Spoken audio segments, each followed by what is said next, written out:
নানান জল্পনা কল্পনার অবসান ঘটিয়ে ইরানে পাল্টা ক্ষেপণাস্ত্র হামলা চালিয়েছে ইসরায়েল। ইরানের হামলার পর এটি তাদের প্রথম হামলা। ইরানের ইস্পাহান শহরের ইসরায়েলি বাহিনী এ হামলা চালিয়েছে। বৃহস্পতিবার রাতে এ হামলা চালানো হয়, খবর এবিসি নিউজের। ইরানি বার্তা সংস্থা ফার্সের প্রতিবেদনে বলা হয়, ইরানের ইস্পাহান শহরের বিমানবন্দরে বিস্ফোরণের শব্দ শোনা গেছে। এই শহরে ইরানের বেশ কয়েকটি পারমাণবিক কেন্দ্রও রয়েছে।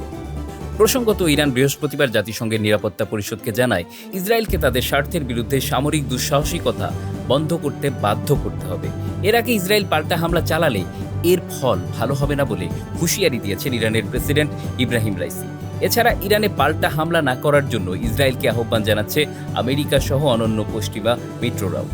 বিশ্লেষকরা বলছেন, ইসরায়েল ও হামাসের মধ্যকার যুদ্ধ এখন পুরো মধ্যপ্রাচ্য জুড়ে ছড়িয়ে পড়তে পারে।